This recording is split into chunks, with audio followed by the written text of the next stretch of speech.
No matter when you're watching this, happy Independence Day. We have a wish list for you. What do we want? We want no more My Baap state. We want citizens, not subjects. We want more double thank you moments. We want freedom, freedom, freedom. Especially the freedom and the opportunity to watch old Amitabh Bachchan movies. Yes, old movies. You must watch them. They are good. Go out right now and watch them. Wait, don't go out right now and watch them. Watch Watching the Wheels.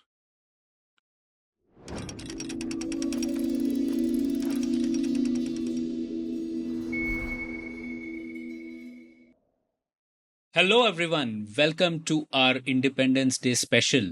And this week, what we are going to do is first, we are going to start with our Independence Day wish list. Because the question is, we are independent, but are we really free? And that's what we are going to discuss today. And imagine if you were Nayak's Anil Kapoor, if you have seen that movie, and you have been given this option to change things and to make us free for real. How will we do that? Will we be able to become free for sure? That's what we're going to be discussing first. And Amit, as Anil Kapoor from Nayak, please get us started. So, the hirsute nature of my physique has called for comparisons with Anil Kapoor in the past. See? I got it right. But how are you to know that aspect of it, right? So, though, although, someone on Twitter, see, we read all our messages. Someone on Twitter or YouTube, I forget where, read this message that, oh my God, Amit is finally doing a show with Pranay. He keeps saying Pranay, Pranay so much that I think Amit must have a crush on him. So, I don't know what to reply to that.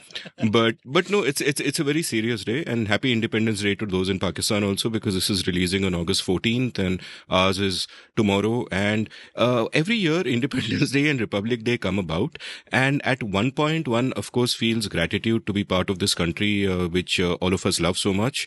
We are deeply patriotic, which is different from nationalistic. We love the country, but we can't help but see what is wrong with it. And what often happens is, as these anniversaries roll about, or rather we get to musing about all the ways in which things could have been better, right? And 15 years ago, I wrote an article about a wish list for the changes I wanted to see in India.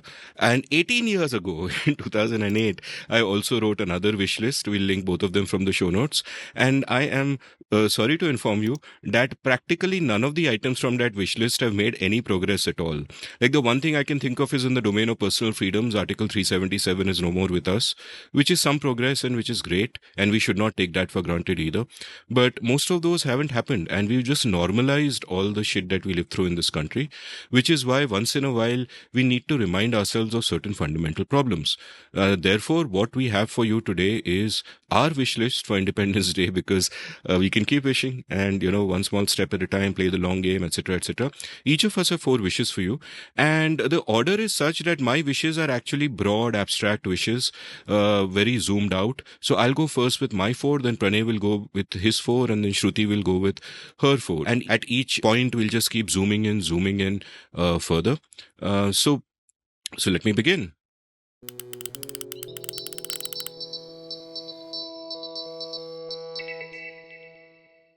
So the first point on my wish list is renounce the religion of government. I often say that in India, our state religion is not Hinduism, it is a state. We look to the Mai Baap Sarkar for, the solution to all our problems, and we need to renounce this. Now, I am not being crazy libertarian here and saying that, hey, we don't need the state and etc., etc. I'm not doing that at all.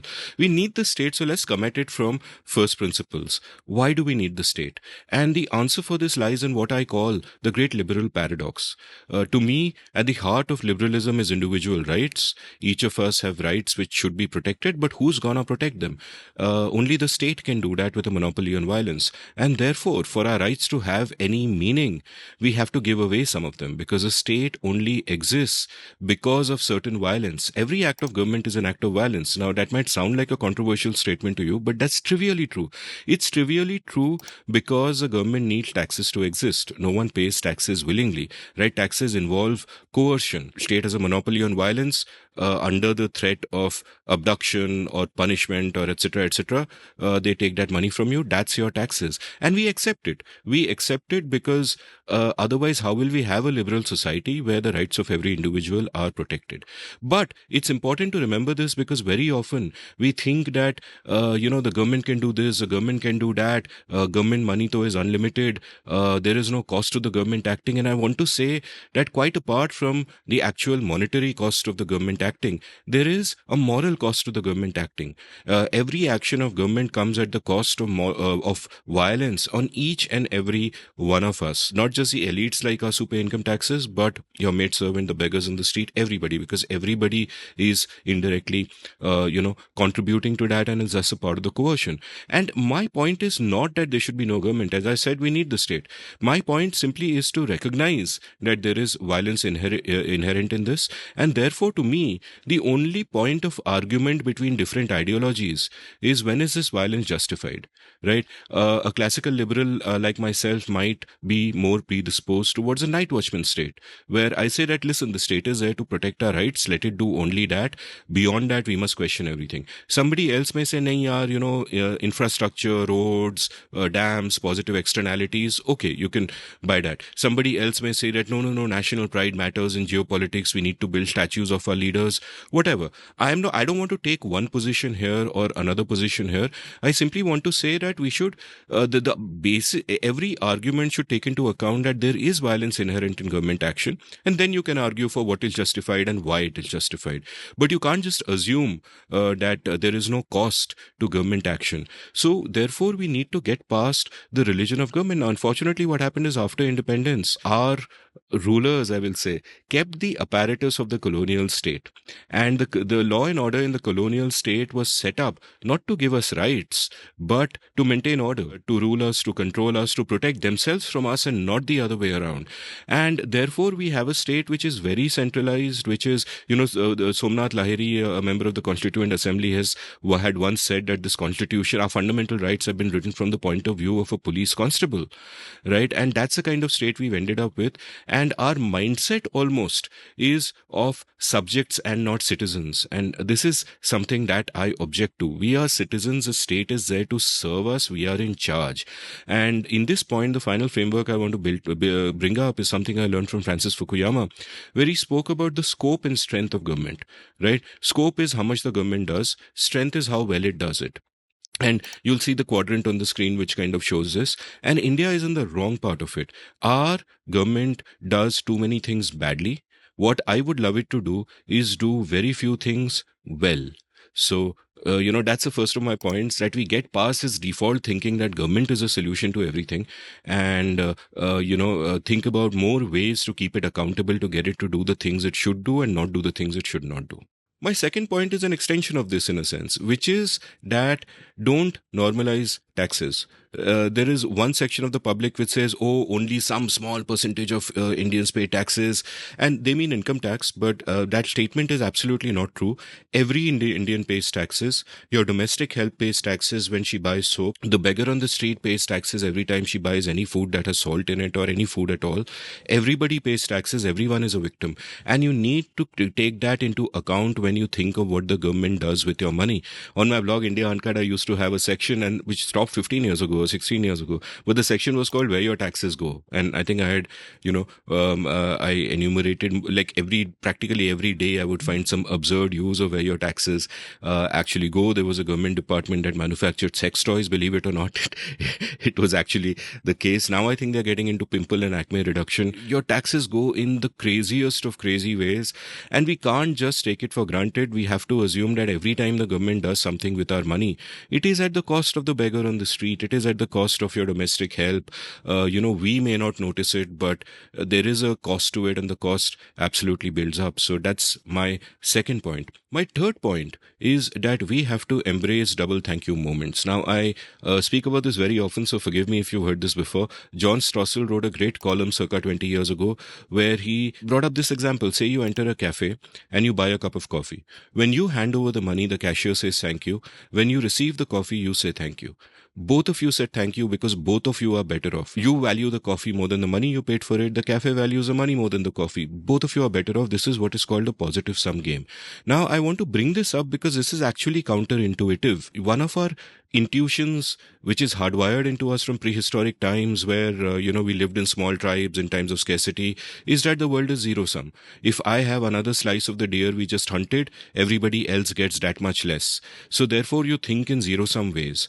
But the world is actually deeply positive sum. Every time a voluntary transaction takes place between two people, they are both better off. This is practically miraculous. And yet we are hardwired to think in zero sum terms where we think, oh, if the rich are getting richer, the poor must be getting poorer, which is not true. This is in fact why inequality and poverty are such completely different things, but that's a rant for another day. They would be the same thing if the world was zero sum, or they would go in the same direction, but they're actually really different things. And to me, the miraculous economic growth of humanity, the fact that 90% of the people in the year 1800 lived in extreme poverty and now only 10% do, the reason for that is that because of technology, transport and so on, the number of double thank you moments across the world grew. The more double thank you moments you have, the better off you are. And therefore it also stands to reason that it is immoral to get in the way of somebody else's double thank you moments, right? And the government does this repeatedly for all kinds of reasons. It could be to protect incumbent players in the market and, stop others coming in. It could be protectionist policies like tariffs, which always amount to a redistribution of money from the poor to the rich effectively. And I just feel it is sinful to get in the way of double thank you moments. You better have a good reason for doing it, and that reason in my mind can only be if you're infringing someone's rights and there's coercion involved. Otherwise you absolutely should not do it. So when I say embrace double thank you moments, this is also a call for economic freedom. Throughout history, economic freedom is the only path that leads to economic growth. Economic growth is the only path that leads to human flourishing. My fourth point is don't think in a top-down way. The other great fallacy that we have hardwired into us from prehistoric times is a top-down way of thinking. Because if you are in a small tribe, things can be controlled from the top down, and you need a strong chieftain, the strong man leader who will, bring achhe din for the tribe. And, but you can't, beyond a certain scale, you can't run things that way. Economists have a phrase called spontaneous order. There's a great book Matt Ridley has called The Evolution of Everything. I had an episode of my show with him as well, where he shows that, so many things emerge from spontaneous order, from natural selection. Our existence is because of that. We look at the way languages evolve. No central committee sits and decides what a language should be. The way societies function, the way economies run, it's all because of spontaneous order. It's in a decentralized way. Adam Ferguson had a great phrase, human action but not human design. And that's precisely what makes things run well. That there is no designer sitting at the top. Friedrich Hayek had a great term called the fatal conceit, which is what top-down planners have when they think that a society can be engineered or an economic system can be designed. And it isn't really like that at all. The job of the government when it comes to the economy, for example, is ensure law and order, ensure those conditions, ensure that contracts can be enforced, and then let the magic of double thank you moments play out. And we should be wary of where this hubris takes us in India as well. Some people speak of the transformative constitution. Like, to me, the purpose of the constitution is not to try to do social engineering, which always ends badly, but to protect our individual rights and then take it from there. All three of us, for example, feel that one of India's greatest problems is caste. Now, the top-down way of solving that was reservations. But what has actually made a dent in caste, as a great Dalit scholar Chandrabhan Prasad said in my show, and he's got a forthcoming book I've read, which is fantastic, which has a lot of empirical evidence to bear on this, is that markets made the biggest dent, urbanization made the biggest dent. I would argue that the liberalization of 1991, which got hundreds of millions of people out of poverty, did more to empower Dalits and other oppressed castes than any top-down action did. Top-down action can actually become political, they can deepen divisions, but if you look at the power of markets and the power of cities, just urbanization, how incentives change, and none of these are magic bullets, but they have made a far greater dent than top-down interventions do. So these are broadly my 4 points from my wish list, and I would simply say that the one conclusion that I would come to at a broad level from this is that freedom should be your default. That if you are the state, you don't need to protect yourself from the people. You need to protect the people from your overreach. Freedom should always be the default, and if you are going to infringe on someone's freedom, infringe on someone's rights, you better have a damn good reason and be transparent about that and be accountable for the damage that results. Fantastic. So, Shruti, what do you think about this? So, the idea of freedom being the default, I think, is just so alien to us in some sense, right? Because as a subcontinent, and I'm also including the neighbors in this, like Pakistan, Bangladesh, Myanmar, Sri Lanka, parts of colonial rule and parts of rule before colonial rule were literally that. They were rule, right? There were rulers who completely annexed a particular piece of land or subjugated an entire people. Now, that doesn't mean every ruler is bad. Of course, some rulers are benevolent and some rulers are not. But whether you have a benevolent ruler or not, you are subjects, not citizens, right? And the most important aspect of first, gaining freedom from a colonial master and then becoming a republic and saying this is going to be a form of self-government is that we are no longer subjects, we are citizens. And I think that is a mindset problem. And part of the mindset problem is just people in the subcontinent, because norms change very slowly in a deeply fractionalized and hierarchical society. But the other part of it is that the state machinery just kind of transferred. Right? What was the state machinery under a particular flag until, the midnight of 15th August? And then the following day, within a minute, the flag changes, but the state machinery remains the same. Its toolkit remains the same. And so I think for these two reasons, our conversion or evolution from subjects to citizens is still not complete. Right? We are citizens in the sense that it is episodic. We are citizens when it comes to franchise, which we exercise in a fantastic way in India, which is something we should never take for granted because, again, look at our neighbors in the subcontinent, right? This is a freedom and a liberty that not everyone with our shared history has. We protest, right? There are many, many, many things that we do episodically, but on a daily basis, we are literally subjected to enormous stresses and infringement of rights and liberties by the government. And we tolerate it partly because I think we've internalized this subjugation. And I am enormously privileged. So, of course, the burden doesn't fall on me. It is disproportionately borne by those who are not privileged. But there is a fundamental problem when even the elites in a country feel subjugated. Right? That's what got us our first freedom movement. So I'm hoping that the elites being subjugated even today will hopefully get us a second freedom movement. What we see instead is exit, instead of voice and exercising that voice. And this is where I had the greatest hope from the younger generation. I know it's very fashionable to make fun of Gen Zs and Gen Alphas, but I think they were born in a digital world where they just assume that agency and that they just refuse to be subjects. And I'm enormously hopeful that they will be able to, complete or execute on the challenges that we have still not managed to overcome. So if I think about it, my grandparents and my grandparents' generation was really fighting the colonial power, right? My parents' generation was fighting a very centralized command and control Soviet style government, right? Now we are the generation that is fighting the regulatory state, which is pushing into other kinds of civil liberties. And the next generation will hopefully, take on that mantle and win that fight. That's my real hope and sort of response to what Amit is saying. So I'll come in here and I'll get my recommendation of the day over with right here. Shruti spoke of Exit, Voice and Loyalty, and I will recommend the book Exit, Voice and Loyalty by Albert O. Hirschman, where he lays these concepts out for us, where he essentially says that if you are in different kinds of situations, but a situation where you are a citizen in a country and you don't like what's going on, you have three options: exit, voice, or loyalty. Exit is that you leave entirely. Voice is that you raise your voice against what is going on. And loyalty is that you just be loyal. And it is to be noted that we enter troubled times when the state tries its hardest to make exit difficult in terms of how much of your money you can transfer out of the country and so on. And it makes voice difficult in terms of using, the power of the state machinery to, crack down on dissent and so on and so forth. So you have no choice but, loyalty in those kind of contexts. But, Shruti, I share your delight that, Gen Z and Gen Alpha, what is Gen Alpha? I'll ask you later. But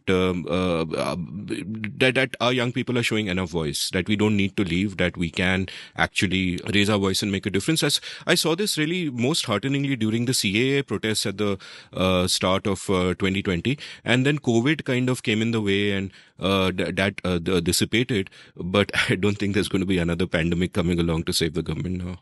And of course, because of Trump, the exit option is much more costlier now. So Yeah. that is also the option.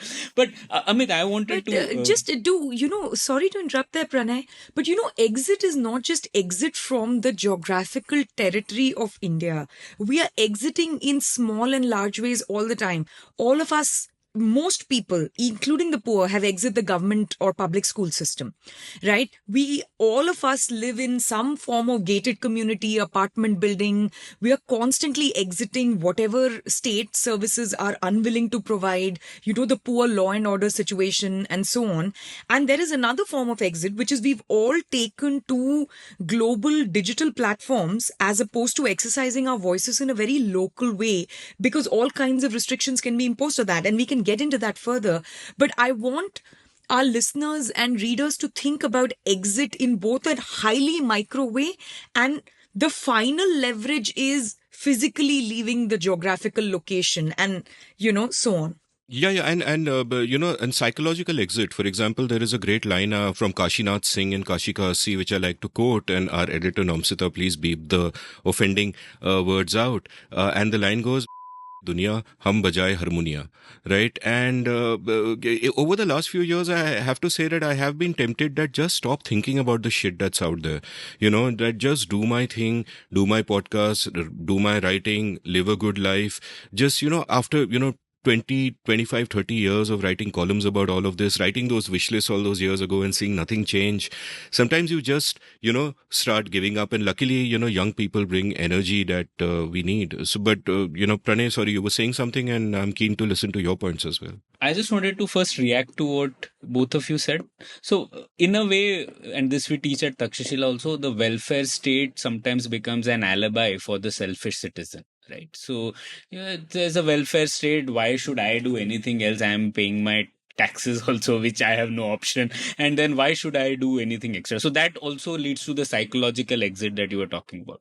Now, one thing I differ from both of you is I think the Indian state was very different from the colonial state in the sense that, of course, the architecture, etc., was same, but the philosophy was very different. Right? The idea was that the constitution will bring not just a political revolution or an economic revolution, but also a social revolution. Right? So in that sense, there was a new DNA, but that DNA had a problem. Right? In the sense, because of that, it led to this idea of my bapism, which Devesh Kapoor and Arvind Subramaniam use in their book. This idea of my bapism became very prominent, and that's what we are still struggling with. So the new state did come about. It did cause a political revolution. It did cause an economic revolution. It did cause a social revolution, and that social revolution did have many benefits as well. But it led to this situation where the state becomes our default and the starting point, and we have to justify why the state shouldn't do this. The starting point is always that, Arey, state ko hi to karna tha. Like, oh, then we realize the other way. And in fact, a a major thing about this is I think most people in India would never have studied Hayek or others in their school. I don't think that idea of the use of knowledge in society is there in any textbook. So that just is an illustration of this idea. The second point, and I was interested in in your list, Amit, there was nothing about freedom from society, right? And in fact, all our lists are about the state, but the society also can be coercive at points of time. So. Are we focusing a lot on the state? And if you had to make a new list, would you demand some freedom for the individual from the society's coercion as well? That's actually implicit in what I said about how our state does too many things badly. It should instead do a few things well. And what are the few things it should do well? Look after our rights. I mean, to me, that is a core justification of the state, that the state exists to protect our rights. That is a core justification. Everything else comes later. So, yeah, absolutely. We need the state to protect individual rights. You don't want every village to be governed by a Khap Panchayat, obviously. So you need the state to protect rights, but how much of social engineering can it do beyond that? And that is, I think, where we should be wary, where throughout the 20th century, throughout the world, there's a huge record of things going badly wrong when you try to do that. So even when the cause is worthy, you can't look at intention, you need to look at outcome. And, the record there isn't great. When Shruti was mentioning this idea that she is privileged, but it impacts the people who are not privileged. I remembered Rohit Day's book, People's Constitution. It does talk about how when the new constitution came, it was people from all walks of life who were enthused that now we finally have rights and we can use them and ask questions from the government, right? So that was quite phenomenal. My last, it's a bit disappointing, but Amit, the welfare state is only growing, unfortunately, across the world. We, as you rightly mentioned, we should be very skeptical of taxes. We should ask questions. But over the last 100 years, the state's expenditure as a percentage of GDP across the world is only increasing, right? It's called the Wagner's rule also. And what do we have to say about that? I have to say about that the incentive. See, David Bose once said that there is only one ideological argument, and that is a battle between power and liberty. And I feel that power always has the upper hand there, because once a state has a monopoly on violence, every incentive is for the state to increase its power, to use its power to make sure that it doesn't lose any of it, and so on and so forth. So even if you come into power preaching small government, it's really hard to do. As far as I recall, even under two leaders we admire, Ronald Reagan and Margaret Thatcher, the size of their governments actually went up, not down. They did make some positive things happen, but the size went up, if I'm not mistaken. What kind of gives me hope today is we are seeing a great experiment play out in Argentina, where Javier Milei is doing some incredible things. Just today, we are recording this on July 29th, and just today I read this great paper which showed what happened when he removed rent control in Argentina. And the numbers are staggering. Housing supply has gone up. It's become much more affordable. In just a couple of years, the numbers are staggering. So for everyone who praises the new rent control laws of New York, you only need not just to look at history and see how rent control has been a disaster everywhere, because it's based only on good intention. The outcomes are always horrible. But you need to see what a reversal of the rent control laws actually did in Argentina. So I'm waiting with bated breath to see how this experiment in Argentina plays out, because so far, in my limited knowledge, it seems to me that barring war and barring large-scale rewriting of boundaries, this is perhaps the only instance in history where a leader has actually managed to make a government much smaller, and it seems to be paying fantastic dividends. Perhaps we can do a future episode discussing this. Both of you will be far more knowledgeable about this than I am. On this particular part, PV Narasimha Rao's government also managed to make government smaller in some sense, right? As did the transition economies. I think the most successful case of a transition economy in the world has been Poland.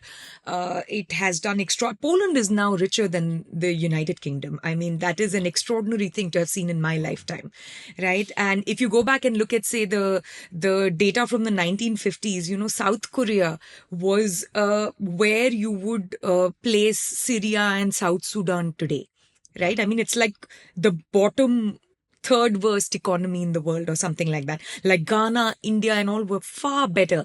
And in that, in 2 generations, in our lifetimes, South Korea has become like a developed economy. It's really, I mean, it's probably the miracle of the last century what South Korea has done. So in that sense, I can think of many governments that have actually shrunk the size of the government. But Pranay, going back to something you said, first of all, I love anyone who quotes the Wagner rule, because this is the great Richard Wagner, who's one of my teachers. I learned a lot of my public finance from him. And he's also one of my favorite people, in the world. He's an amazing, amazing person. And I'll talk about him another time.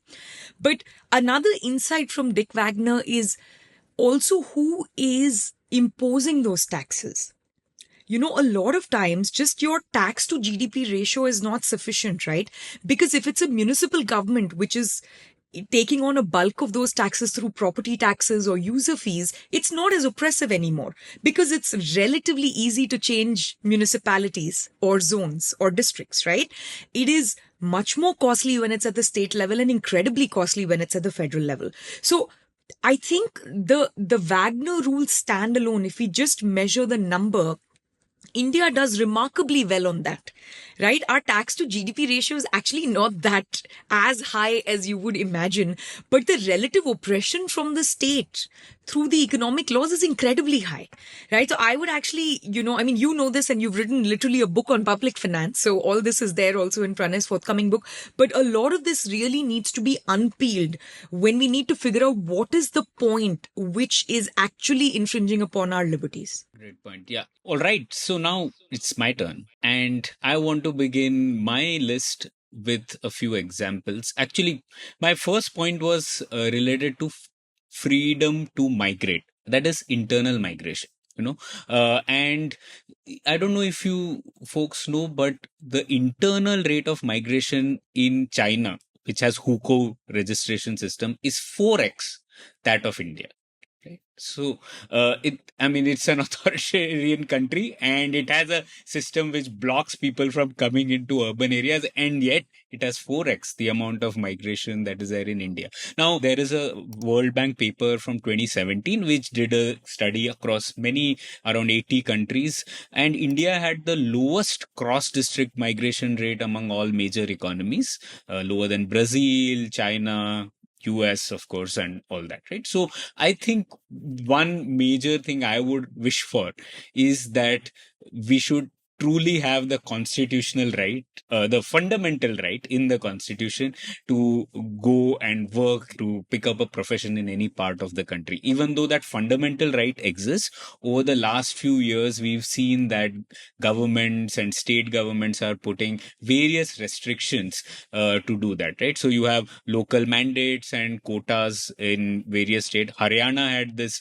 ordinance a few years ago which said 75% reservation in the private sector should be only for residents of Haryana. And then many states, Andhra Pradesh, Karnataka, Maharashtra, all tried versions of this. The Supreme Court did strike some of these down, but we are already moving towards that. So I think migration is such an important thing for any economy that we should not be having any of these.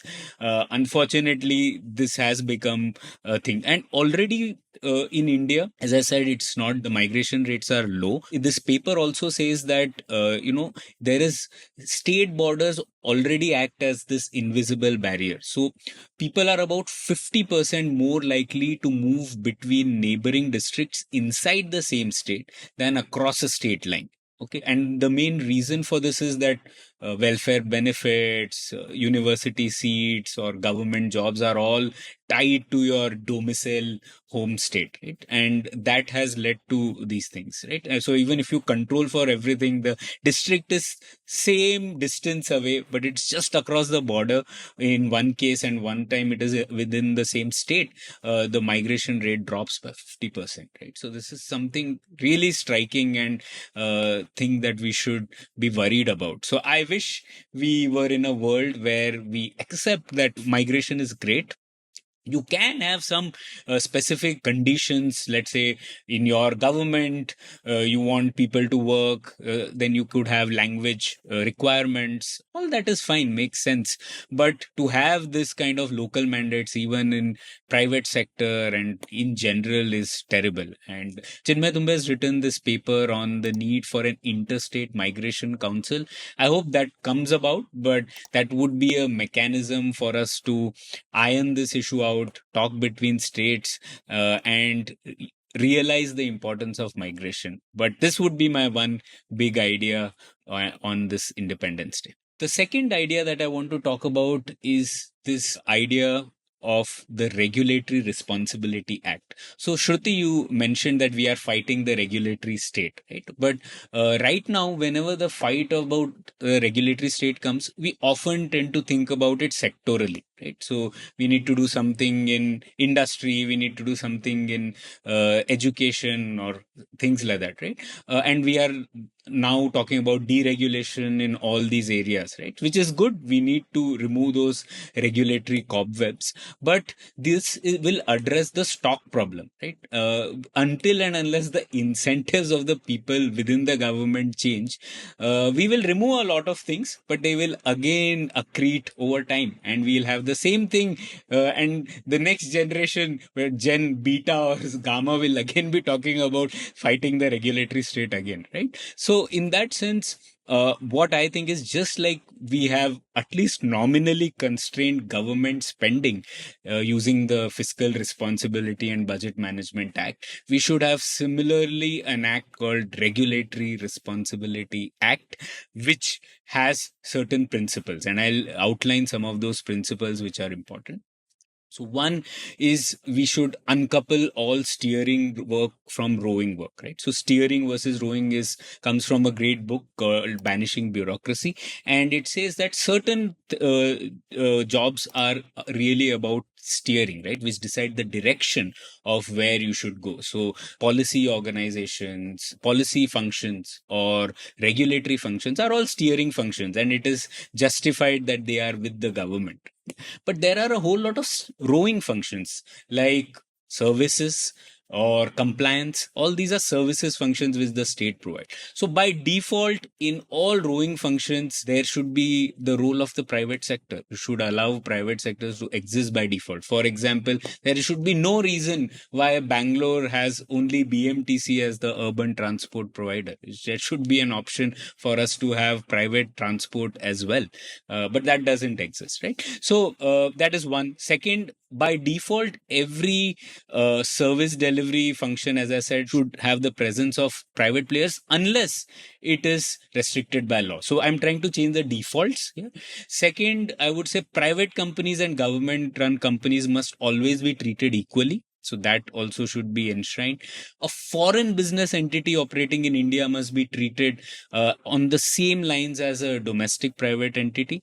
And if different treatment is needed, it needs to again be specially justified. And finally, just like every government brings about an annual financial statement in the budget session every year, even the state governments do that. Every government should also table an annual deregulatory statement to say that how it has done things to increase freedom of the people. Right? So it should be there in the main session of the parliament or legislative assembly. Right now, it doesn't exist.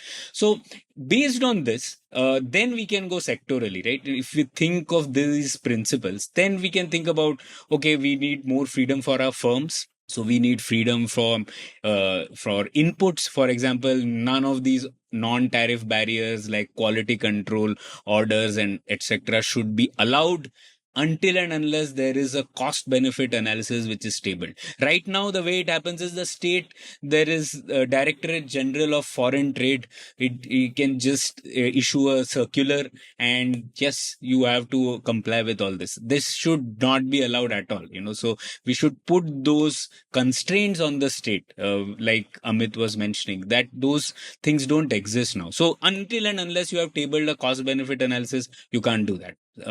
these kinds of rules. I think our friends at Prosperity have done work on how building standards should change for existing industrial land use. So those are other things which we can do for deregulating and bringing more freedom to our firms.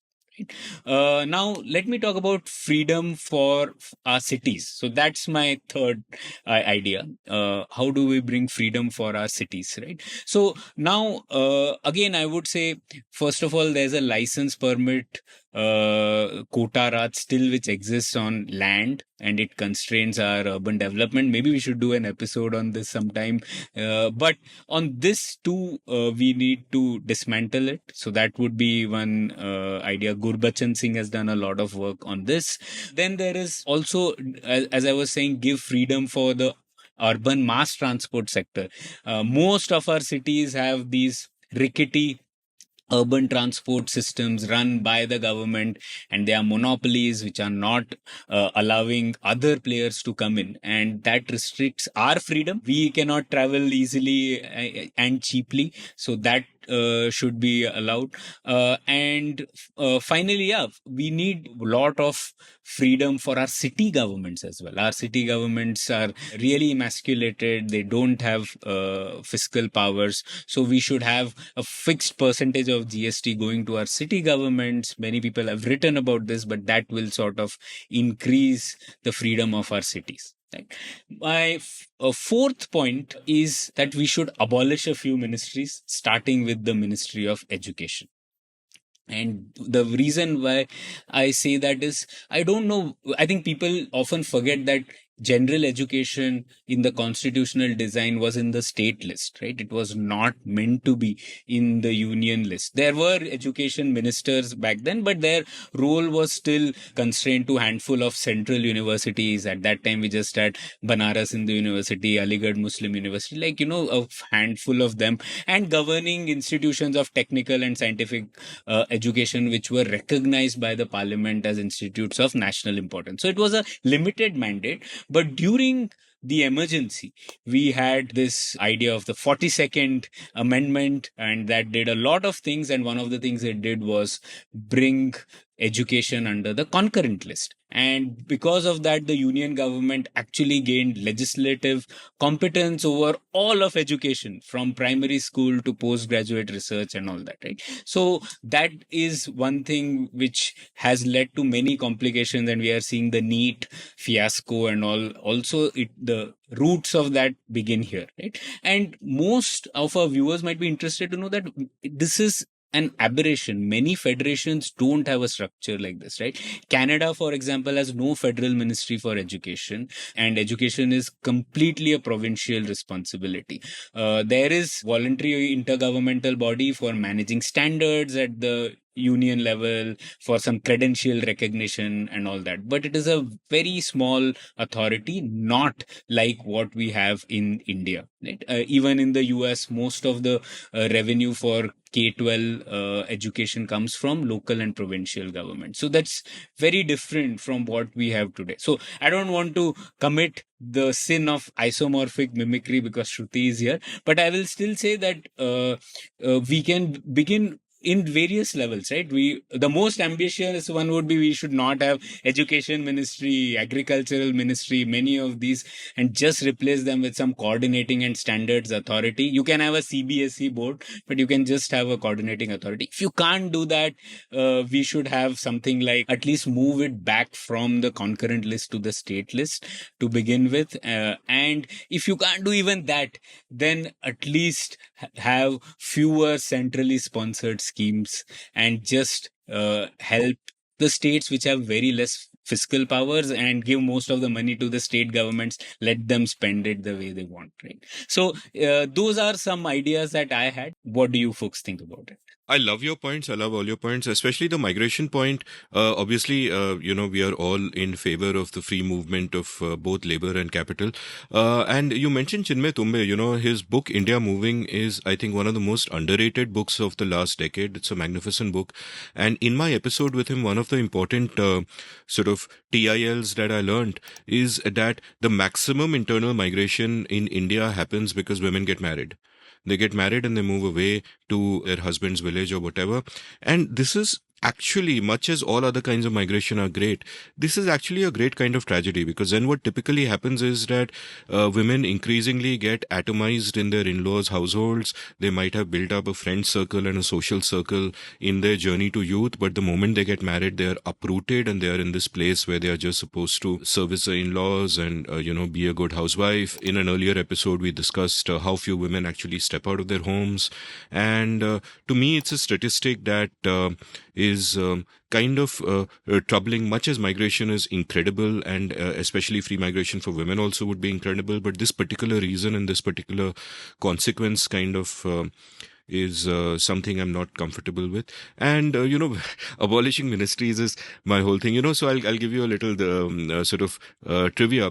Early 2020, when COVID started, people were talking Coronil and all these nonsense medications were being touted. So I was a columnist for Times of India, so I wrote a column there saying that homeopathy, Ayurveda, all these other quacky things, watch out for them, giving my reasons why. I'll link it from the show notes so viewers can watch that. And right at the end, I said the Ministry of Ayush should be abolished. And the Ministry of Ayush the next week brought out a press release which they posted on Twitter, and the press release, if I remember correctly, had my name on it also, and it demanded an apology from both Times of India and me. And so my editor at Times of India called me and she said, what do you want to do? So I said, look, here's the deal. I'm happy to double down. There is no freaking way I'm walking back from any of this. You do what you want.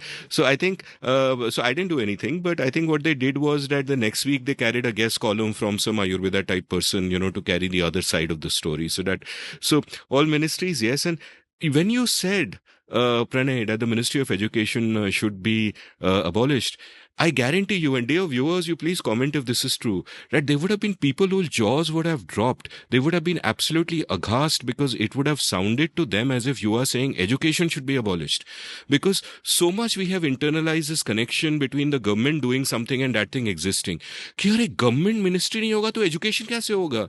भाई, education होता है, हम करते हैं, government only gets in the way. But anyway, that's a long story for another day. I've had past episodes. I'll link on education from the show notes, but loved your 4 points, Shruti. Yeah, so, one of the things I really like about the way you've set this problem up, Pranay, is none of this is a binary, right? I mean, it's usually when we are given the choice to operationalize something, it's not the choice between government and no government. It's which government, right? And which government, and designed how and by whom and to what end. And I think that becomes very clear in just your entire setup, which is you should be able to choose which government, right? Which is the migration point, that you have a choice, and voting with your feet is at some level the ultimate method of voting, and it is not episodic, right? And along with your feet, you also take your productive capabilities, you take your tax revenues, you take everything with you, right? It also is a very lovely way of breaking away from social tyranny, which was your point earlier to Amit, which is what Ambedkar used to talk about, which is, he thought about villages as these parochial dens of localism, and cities were really the path towards freedom from caste or annihilation of caste. So the migration points, once we start getting into how to operationalize this, it's not intuitive, but using sound principles of public finance is actually the path to greater freedom for many. Both from social tyranny and others, right? Using a better system or a parliamentary committee requirement for regulatory changes or new regulatory bodies, or removing the old ones, doing that cost benefit, that is actually the pathway towards greater freedom from, the enforcement directorate or someone coming after your business with a danda. So I really like the setup a lot, because I don't think any of us is so much talking about abolishing government or even abolishing individual agencies, maybe some specific ministries, but more a pathway towards how can we have a system where they stay accountable, So, Pranay, Amit, you guys started the head of the conversation with how we are sort of zooming in. The one theme that I am particularly obsessed with is the interlinkage between economic freedoms and political freedoms, right? I mean, I run the 1991 project at the Mercator Center. I'm an economist by training. I'm extremely Hayekian given, my roots at George Mason University. So people often think that I care only about markets and capitalism and not so much about civil liberties, right? And that there are all these problems that people associate with not having freedoms, which are often oppression by many non-government actors also, like it could be social tyranny, it could be monopolies and so on. So the first and the overarching argument I want to make today and leave everyone with is there is no political freedom or civil liberty without economic freedom, and there is no economic freedom without political freedom, right? These two are very, very, very strongly linked. And I want to illustrate this point. So my 4 points are actually going to be 4 examples illustrating the same point, which is this deep interlinkage between economic and political freedom, right? So I want to start with newspapers and press freedom. Right. So in the 1960s, in the 1950s, actually, this is a 1956 law called the Newspaper Price and Page Act. This is the Nehru government. This is the heyday of socialism, right? When price controls and quantity controls start coming in. And at the end of the day, a newspaper is a business. Right. So the central government actually tied the same command and control rationing system to newspapers that it did to every other business. So it said that it dictated the number of pages a newspaper could publish, the price the newspaper could charge, and also the size and area given to advertising and supplements. Like, this is unimaginable to those of us today who live in the digital world, right? So this was accompanied by the Daily Newspapers Order of 1960. And what happened is Sakal, which is a Marathi daily from Pune, and I believe they publish both in Marathi and eventually also they started doing it in English. They were like any other newspaper. Sakal. Okay. Okay. You also want to tell us what that means? Morning. Sakal. Okay. So in English, it just reads as Sakal paper. So look up Sakal. So Sakal in Pune ran, 6 pages, on the weekdays. Some days it ran 4 pages. On the weekend, it ran 12 pages. So the prices had to be adjusted accordingly. And roughly 40% of its space was going towards advertising, especially in these supplements, right? And under this order, it either had to raise its price or it had to cut its number of pages, right? And this was a direct infringement, according to it, on freedom of press. Right. And what were the arguments made? So the arguments start taking a very interesting color when they go to court, because the government side argued that we are actually not dictating content. We are not preventing them from saying what they wish to say. Right. So it is actually not an infringement on freedom of speech. It is just us regulating the newspaper business like any other profit-making business. Why? Because socialism, right? And actually, the court struck it down, because the court said that when you actually infringe on the ability to circulate and advertise, and the right to circulate is a critical part of freedom of press, right? So when you infringe on that, it is not just a restriction under right to trade, right? It is also a restriction under 19(1)(a), which is freedom of expression. So this was a very, very specific question eventually constitutionally, whether this falls under 19(6) or 19(2), which are the provisions in the constitutions which provide exceptions from these freedoms, either the freedom to run your own business the way you want to or the freedom of speech. And, the court said nothing to it. Now, this was the Nehru government. Of course, this came back in an even bigger way under the Indira Gandhi government, right? In 1972, more than a decade later, this was not a question of literally price and quantity controls. This was actually import controls. So newsprint is incidentally not a kind of print, but a kind of paper. Right. And this used to be imported. So newsprint was imported and very scarce because, foreign exchange was very scarce and so on. And under the Import Exports Control Act 1947 and the Import Control Order of 1955, And specifically, the Newsprint Control Order of 1962 and Section 3 of Essential Commodities Act are all the different, governing legislations and orders required, because that's what you need, to actually dictate the precise price and quantity and import restrictions. Now, in 1972, the newsprint policy came out, and they went way past allocating general quotas. Right? It said that a company that owned 2 or more papers could not start a new paper or a new edition in a new city, that the paper could not exceed 10 pages. Newspapers under 10 pages could grow, but by no more than 20%, right? How these socialist rules were made. It just sounds batshit crazy when we hear it now. But I promise our dear listeners and readers, I'm not making any of these details up. Okay, so you can go look this up. Bennett Coleman, Hindustan Times, the Express Group, the Hindu Group, they all, along with their shareholders, some readers and editors, they all joined together. And the great Nani Palkiwala actually, argued this case. And he said, very pithily, in a very Palkiwala way, he said newspaper control is operating under the description of newsprint control. Simple. Right? And this was a direct attack on freedom of press, which was saying things against Indira Gandhi's government under the garb of economic regulation. Again, the courts, struck this down.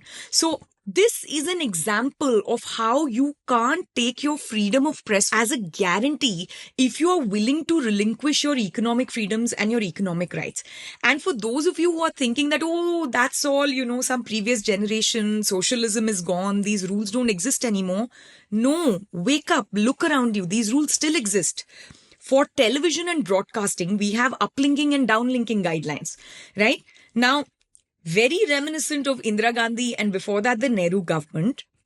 For these guidelines, as of today, this is the governing rule today. So please go look this up, right? If you're starting a non-news-based channel, the capital requirements are 5 crore. If you're starting a news-based channel, the capital requirement is 20 crore. Is it any surprise that all our news channels are owned by big conglomerates and political parties and children of political parties, right? No one else has the ability to put up that capital requirement. Now, this differential is there in capital requirements for the first channel, but also for successive channels. So if you're a group that has a non-news channel, it's a 5 crore capital requirement. For every additional channel, right, you need 2.5 crore. Whereas if it's a news channel, for the first channel, the capital requirement is 20 crore for every additional channel. So, for instance, if you have, Zee News in English and then Zee News in Marathi and Zee News in Tamil, for each additional one, it's an additional 5 crore, right? And these are crazy guidelines, which basically means that this is a direct infringement on freedom of press. And no wonder our television news is just total garbage. Right? They're either speaking directly for a political party, and you see this so clearly in Tamil Nadu, right? Every major news channel, and they don't even try to hide it. They know, the one is called Jaya TV. They literally name it after the chief minister, right? So this is so naked and so obvious that everyone knows that to get this version of events, you go to this news channel, and to get the other version of events, you go to the other news channel. Now, the problem is this keeps incumbents out. So no wonder, Ravish Kumar, Barkha Dutt, Faye D'Souza, they've all exited the television and broadcasting system. Pranoy Roy, who basically founded the news broadcasting system in India, in the private sector, they've all gone to YouTube. And now, of course, there's a huge effort to also dictate YouTube. So my first point is, if you want freedom of expression, freedom of press, freedom of religion, right? Or a religious pamphlet has to eventually be printed by a press. Right? Or it has to be distributed through a distribution system like a television channel. Now, whether you are Astha TV or your Makkah or Medina TV, it shouldn't matter, right? Your freedom of press and your freedom of expression and religion, all of it gets governed through this garb of capital requirements and, sufficient liquidity and uplink and downlink charges and so on and so forth. So this is the first set of laws that absolutely, needs to go. The second point I want to make is about FCRA, right? This is the Foreign Contribution Regulation Act, right? So technically this is a money laundering law which is preventing foreign elements, like terrorist money or money laundering money, money launderers money, or, drugs and human trafficking money, that kind of thing, from funding local agencies into causing disturbances and things like that. Now, of course, that's a valid concern. I mean, we can't be Pollyanna about this. We live in the real world. There are external elements that are always trying to cause problems. However, the way this law is set up is kind of crazy. It requires any organization running cultural, educational, religious, economic or social programs of any sort, like not just programs on television, to hold a registration or prior permission which operates in the form of a license before it can accept a single dollar or cent of foreign contributions. And this is entirely controlled by the union government. And the union government controls, like, it has the ability to suspend, right? Not renew, cancel, or freeze assets. Right? So it is an extraordinary power that we've given the government. Now, the most famous example of this is, of course, what happened with the Center for Policy Research, right? This has been in the news for many, many years. This is not a crazy private organization, by the way. I mean, this is one of the social science institutes recognized by the Indian Council of Social Science Research, which is a government body, right? It had a lot of its researchers were former IAS officers and people who had actively served in government. It did programs in collaboration with state government and so on. Now, in 2003, the Home Ministry suspended the FCRA license or registration. And after that, the tax exemption was also cancelled. Now, the reason provided by the government was that the FCRA funding or contribution that came in was used for purposes which were outside the remit of what was allowed both by the law and what CPR had accepted. Okay. Now, this is, of course, a matter that needs to be resolved. Now, if it's an allegation, it's a very serious allegation, and it is a question for courts or auditors or other people to resolve. Now, before there is a resolution, the government can actually just cancel the license. So that's problem number one. Okay, it can freeze assets. There was a point in time where, people at CPR had to go to Delhi High Court to get permission to draw on 25% of their own money in the bank accounts to pay staff that had gone unpaid for, months at that time. Right. This challenge against the cancellation is still pending in courts. It's been 3 years, right? 2.5 years. And now what has essentially happened is if you can't pay your staff, people will leave. So the entire organizational capacity gets hollowed out. Now, no one is saying that the government should not think about how foreign money comes in and out of the domestic economy. The question is, do you have draconian powers like just cancelling something without proof? Are you allowed to revoke a permission or license or effectively shut down an entity without first proving it in a court of law or having any kind of independent audit system? Right? Any reasonable person would say this is draconian. Now imagine that this can happen to any Buddhist organization, any Christian missionary. Right? Basically even a Hindu organization that receives any foreign funding. Right? It's just a matter of which government. I've already shown you that the same rules are completely weaponized by different governments. Now, this is actually getting worse. This is not tilting towards freedom. It's tilting away from freedom. There is a Foreign Contribution Regulation Amendment Bill 2026, which was introduced in the Lok Sabha in March. Okay. And it is draconian. It creates a designated authority that is empowered to take over, manage, and dispose the assets built from the foreign contributions where a registration has been cancelled or surrendered or seized because, they didn't renew their registration or their license. The proceeds will go to the Consolidated Fund of India. I mean, wow. This is effectively just seizure and nationalization. This is a direct attack on civil society and, right and freedom of association.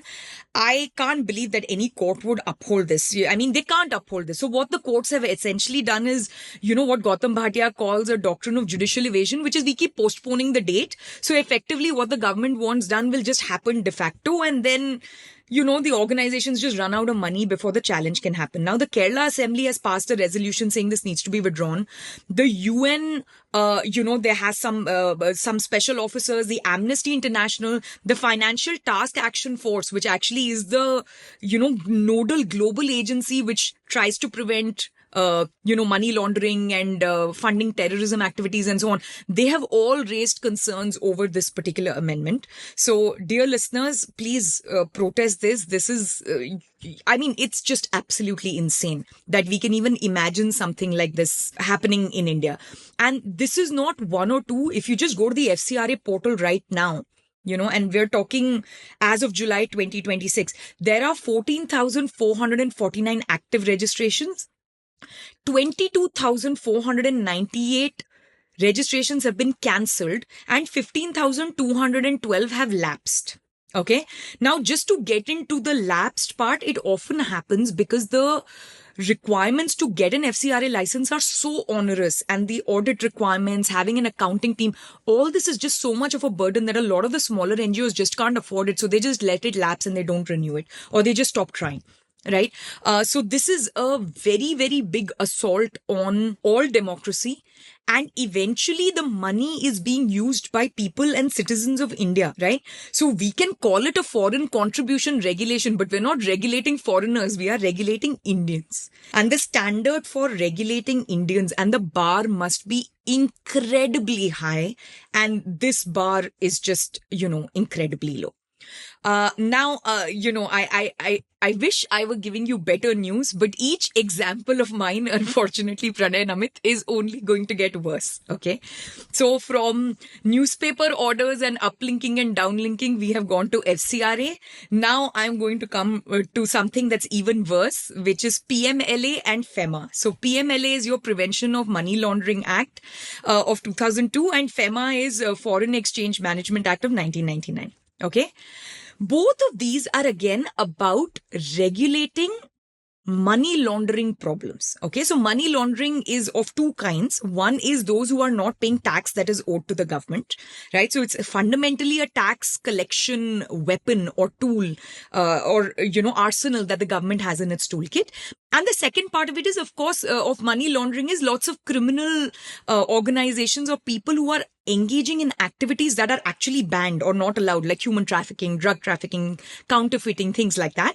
We need to make sure that those elements are completely prevented by doing what they're doing, because eventually what they use is money, to make those underground businesses profitable. So these laws effectively exist for that reason. FEMA, in addition, is a law for foreign exchange management because we don't have full convertibility in India. It is a vast improvement over FERA, which was the Foreign Exchange Regulation Act, which used to basically criminalize and throw people in jail for having $100, in their home or in their business for any kind of activity, unless they received 15 different permits from Commerce Ministry to RBI to so on and so forth. FEMA is an improvement, but I'm going to point out to you how these are still getting highly weaponized. Now, it is very difficult to even show that these are getting weaponized. And the only method I had was through a Rajya Sabha answer, right? This is to an unstart question which was asked on 26 July 2022. And this basically breaks the, PMLA and FEMA activity between 2002 and 2022. Okay, so this is a roughly like enough time between both the UPA governments and the first two NDA governments to get a sense of how these rules are being weaponized, right? Now, for those of you whose obvious question is, how can we use a money laundering act to actually weaponize any kind of freedom of speech or expression or have any kind of chilling effect? Let me give you some proxies, okay? Because the numbers get a little bit complicated. So the first chart on your screen is showing 3 data points across 2 governments over a period of 18 years, right? This is 10 years under the UPA governments and 8 years under the first 2 NDA governments. Now, the number of searches conducted by the NDA government in 8 years is over 3,000. Okay? Because this gives these laws, the PMLA, allows the government to do searches without any judicial warrant. Now, just imagine how crazy that is. The Enforcement Directorate can search, seize, freeze accounts, attach a property if an officer has just recorded a reason to believe. Okay? Without any judicial warrant, without any prior authorization by the court. Right? So this is where the problem begins. So now let's give everyone the benefit of the doubt. Okay? And start with how many searches and seizures are conducted. So if you look at the number of searches, you see this big disproportion between what happened in the UPA years and the NDA years, right? Now, one possibility is, the world has gotten more sophisticated, right? There are more and more people breaking all these laws. There are people who are conducting more terrorist activities or, other kinds of activities. So let's just start with a prior that these laws are well-intentioned. They won't misuse them. Right? If you just look at the search numbers, it looks like the NDA government has phenomenal capacity, has the ability to do so many searches, and the UPA government was just kind of hanging around. Right? So the search number alone tells you one government looks very corrupt and the other government looks very vigilant. Okay? Now, go on to the next number. This search converts to less than 900 complaints filed. Okay? And 900 complaints filed translated to less than 25 convictions. Okay. Now, what does that tell you? Even in the best case scenario, it tells me that there are overzealous officers when it comes to searches. Right? One possible charitable version is they are incompetent. But that's really hard to believe, right? You have enough state capacity and competence to do more than 3,000 searches, but so little state capacity that you have only 23 convictions, right? So this is like Schrodinger's ED capacity, very high for searches, very low for everything else. So this is just one law that came in 2002, and I'm just looking at it over an 18-year period. And this is not about a single government. This was introduced by, the Vajpayee government and notified by the Manmohan Singh government, right? So this is a period of time when we are really thinking about how are we handling more sophisticated economic crimes. Now, the second part, okay, and again, there is an attached figure, is attaching and confiscating money. Because, one part of it is they're going to search you, they're going to harass you. The second is actually attaching your property, preventing you from accessing your bank accounts, preventing your businesses from running, and so on. Now, under PMLA, roughly 356 crore was attached and 869 crore was confiscated. The confiscated amount is a tiny fraction, under 1% of the attachment.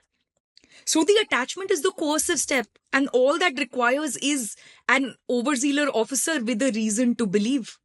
Right? Now, all this is going to get followed by adjudication. Confiscation only happens when it is vindicated by the outcome, post-adjudication, right? So over 99% of what was seized from people was never established as proceeds of an actual crime that was committed under these acts.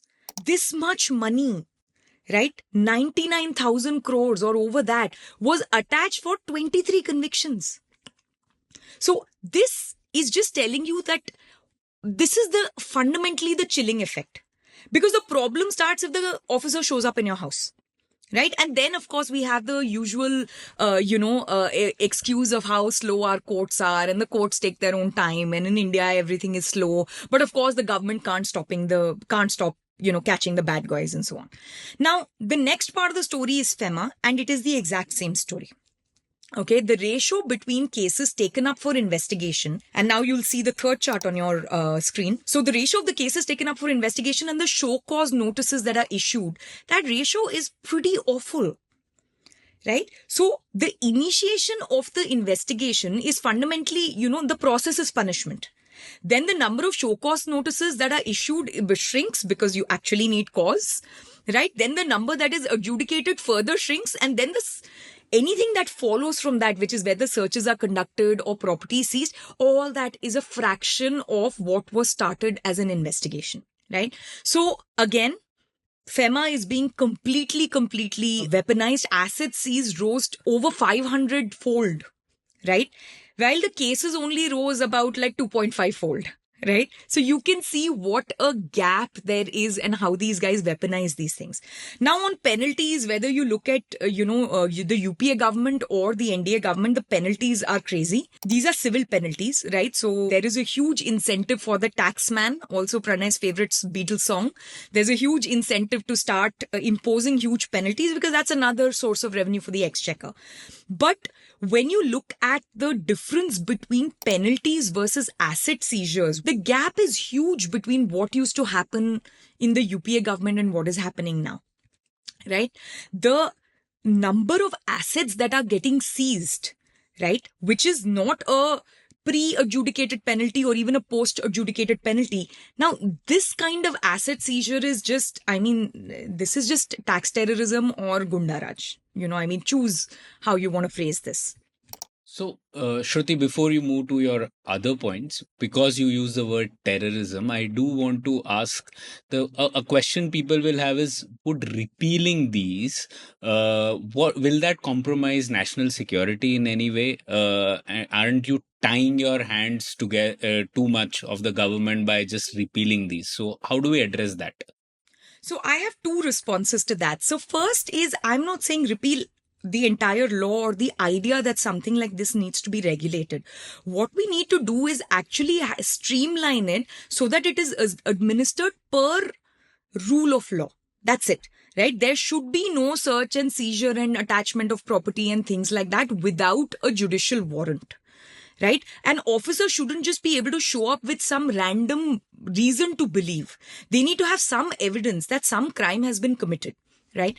So that would be my first response. My second response is, Pranay, what you're hinting at is something a little bit more sinister, which I see happening in Indian, circles, which is, when it comes to terrible elements in society, we can't completely tie the hands of the government, right? Especially given we have weak state capacity. Now, I want to give you an example which is a little bit different from PMLA and FEMA, just to highlight the nature of these laws. Now, we say that our police has only lathis, okay? Most of them are not well, equipped. And it is very difficult to do crowd control or a stampede control or riot control with lathis. Now, is the solution for weak state capacity to give them an AK-47, right? The PMLA and FEMA, the way they are operating right now is exactly that, which is, we have weak state capacity. So we should just be allowed to enter anyone's home and anyone's business, freeze any bank account, search anything, attach anything without any additional reason to believe. Why? Because we have weak state capacity and there are some bad elements in society. Right? So my suggestion would actually be, if this is such a big problem, we need to actually have sensible outlays.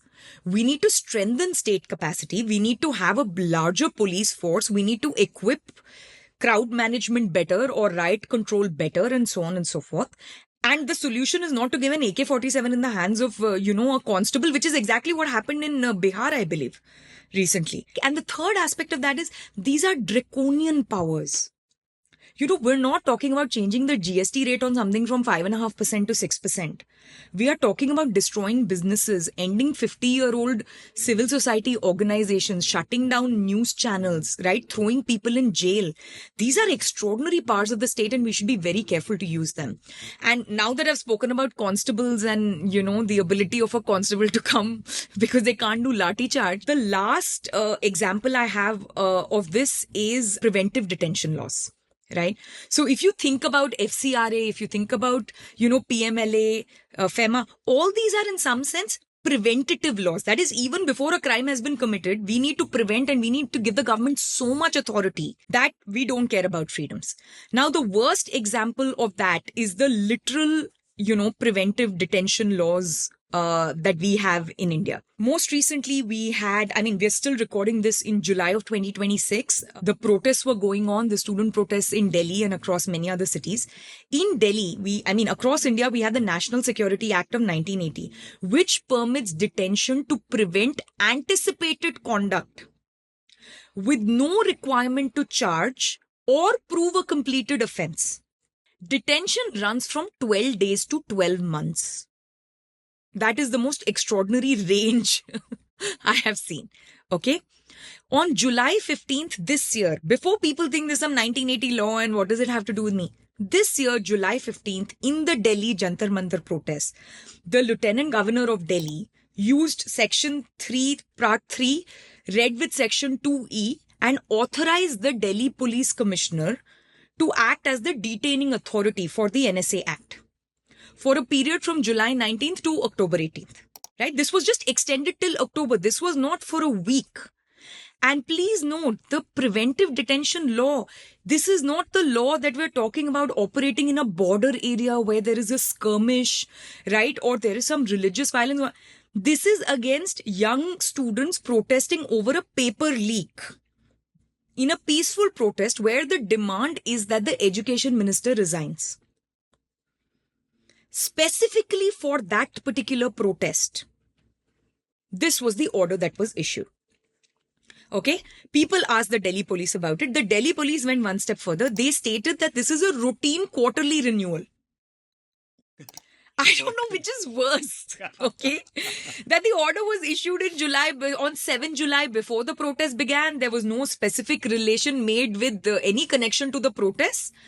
And their account is also kind of accurate, which is whether there is a good reason or not. If you're anticipating a protest, we just launch the authorized use of a preventative detention law, right? So now this has become so routine, the power to detain without charging someone, without any committed offense. And this is just renewed every 3 months in the national capital as if like we are scheduling a teeth cleaning. Like, I don't even understand what's going on anymore.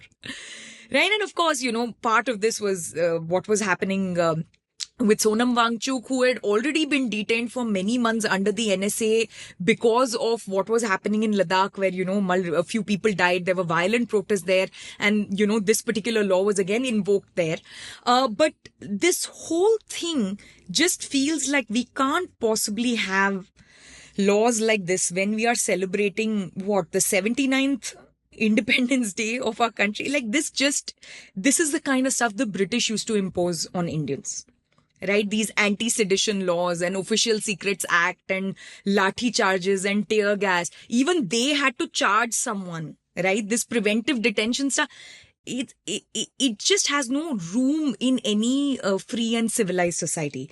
So there is a chilling effect and there is an actual physical detention and arresting effect. Sorry, this has gone on for a long time, but all 4 examples lead to the same thing, which is they are trying to use what are ordinary laws, to keep law and order, to collect taxes, to regulate foreign exchange and foreign contributions, right?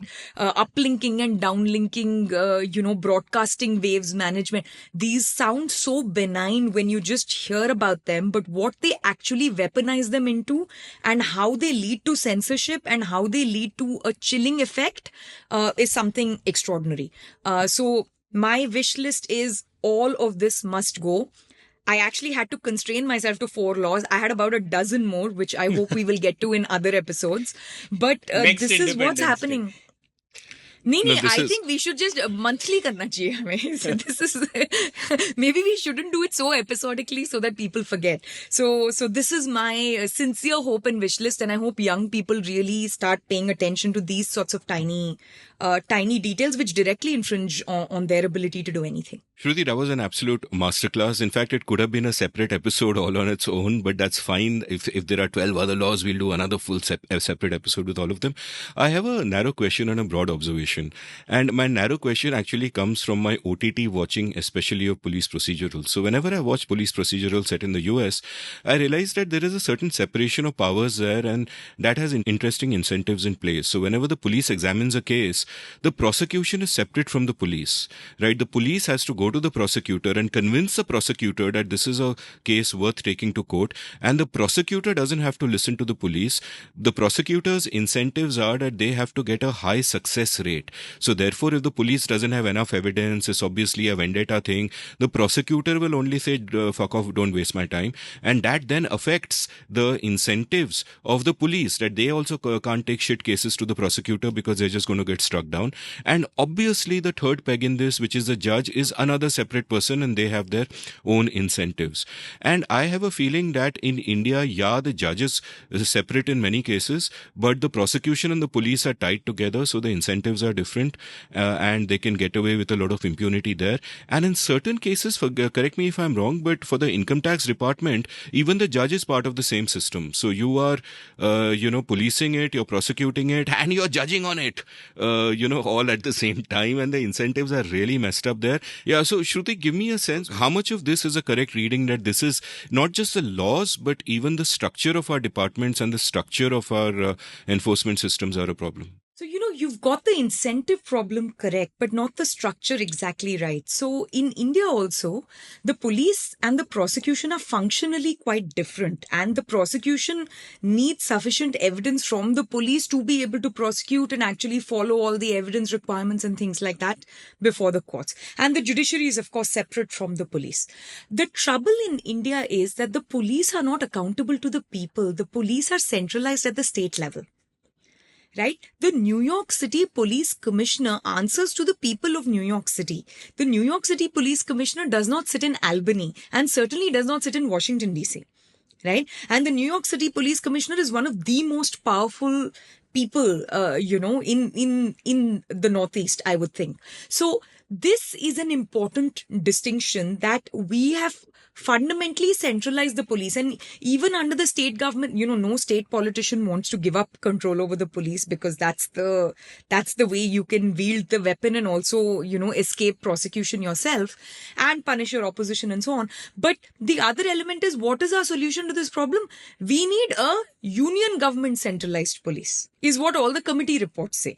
I would say actually you need the opposite, right? You need a highly decentralized version of the police, because the rules they have to follow are the same, but they need to serve the people. They shouldn't be ruling the people.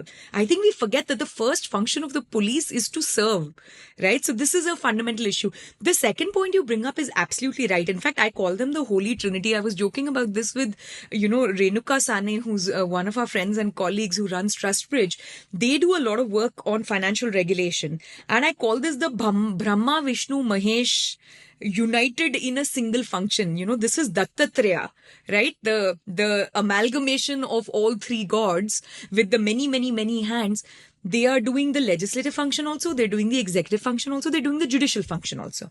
And now you know how overzealous these officers are and how much the law is being misused, that even after unifying all of this, they are still getting such few convictions.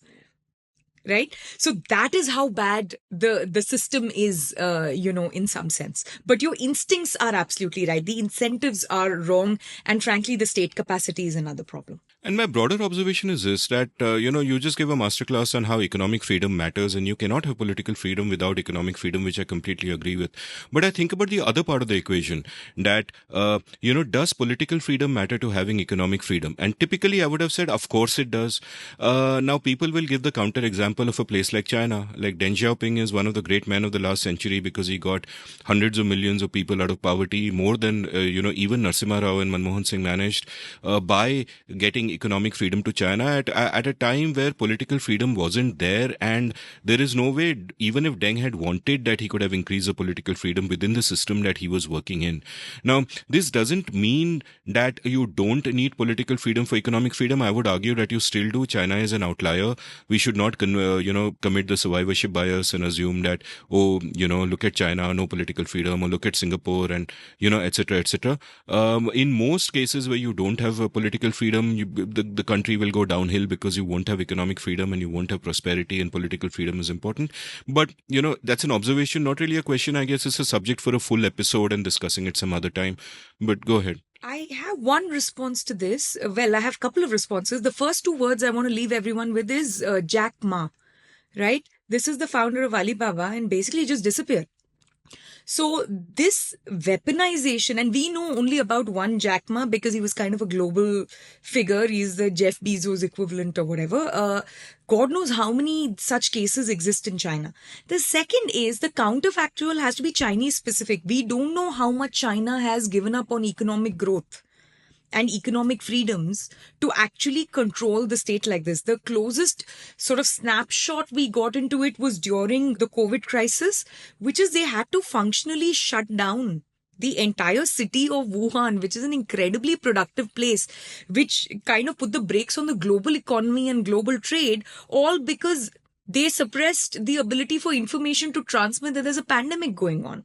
So I think this very much concerns China, and anyone who says that China has a lot of economic freedom despite not having political freedom, I wouldn't agree. There could be far more economic freedom. I mean, the Great Chinese Firewall is the biggest example of this. So that they have managed to grow despite that is an extraordinary feat. But just imagine how much richer they could have grown. They could have been Singapore. So, Shruti, you mentioned about this amendment which might be brought in, and that is even more draconian. So, I was just thinking, what would a nationalized NGO be called? Will it be called government, non-government organization? It will be called non-existent organization because they have seized all the assets. Yeah.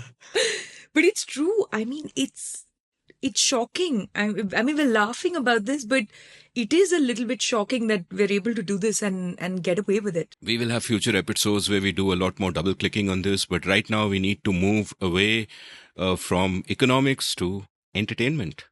All right. So now let's move to the infinite game. This time our host is Amit. So Amit, over to you.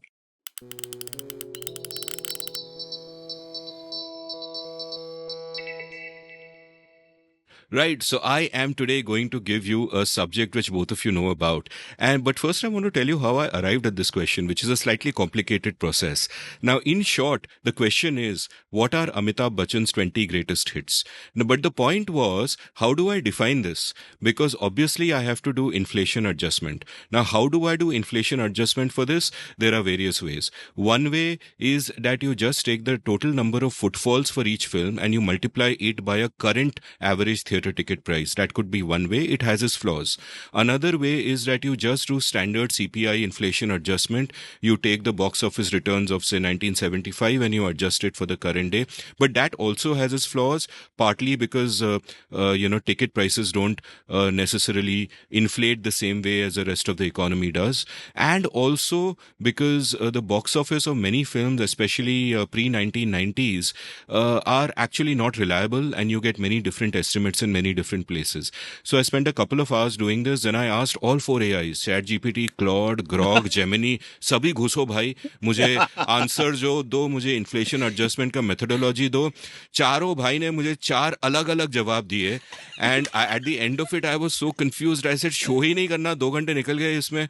But then I figured that I can ask you a simpler version of the question. And the simpler version of the question is that which are his top 20 films, Amitabh Bachchan's top 20 films, according to footfalls and footfalls alone. Now, the nuance here is, as I have mentioned to you in a separate note before this, footfalls used to be much greater for films in the past. What has happened, and we will discuss this after the Infinite Game, what has happened is that we moved from an equilibrium where you had low ticket prices and many footfalls, footfalls, to a current equilibrium where you have basically very few footfalls and high ticket prices. We basically, to use an airlines analogy, move from an all economy class to an all business class and some first class. We've moved to that. So it's not really a spoiler, therefore, to say that many of these will be early films. Now, there is one film I am removing from the list unilaterally, which is Kalki 98 or whatever. I hadn't heard of this film. The only film I hadn't heard of. It's terrible. which came number 7 in the list and was a massive multi-starrer. So Amitabh was just a small kind of this thing. I haven't seen the film. I don't know anything about it. But He has a big role. He has a big very role. important, pivotal role. Yeah. But whatever. Because I haven't heard of it, for that reason alone, this was number 7 on the list. For that reason alone, I am removing it. Multi-starrer hai. And therefore, there are 20 Amitabh Bachchan films. You already know the bias for slightly earlier, but that doesn't mean relatively modern films are not part of it. This Kalki was number 7, for example. Let's go. Who's going first? Who's going ladies Okay, first? we'll give Pranay the advantage. Pranay, go. Okay, Pranay, we'll give Pranay the advantage. Go for it. Zanjeer. Okay, this is embarrassing because I'm afraid that you are out at the first go only. So No, please. But That's start not fair. again. we'll have to start Pranay, again. Yeah, Pranay, go with the can't. most obvious. Yeah, Yeah. Sholay. Yeah. Okay. Huh. Sholay. Okay, Sholay is number 1. But both of you now get 2 strikes. Shruti also has to then get a extra strike. So Shruti will Ah, not we'll get need there. any strikes. I suspect so. Yeah. I want to say Amar Akbar Anthony. Okay, this is really surprising me because Amar Akbar Anthony is number 3. Good one. Diwar.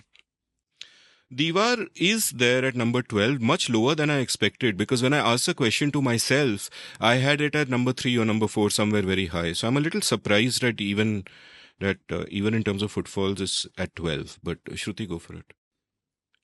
Coolie? Coolie is number 4. Very well done. Shruti is too good. She's just gonna go. Pranay, good Yeah, luck. I've watched all these masala pictures. Yeah, you guys Agnipath. are not like Huh? Hindi. Agnipath. Let me quickly look at it and ding, ding, No. ding, ding, ding. I'm It was a afraid dud. Agnipath is not there. I'm afraid we'll make it 3 strikes just to keep the game going. We keep playing. Tu bolte ja, Pranay. and to entertain or whatever. Shruti, go for it. This means he has 1 left, you have 3 left. So go for it. He already said Diwar, no? Yeah, Yeah.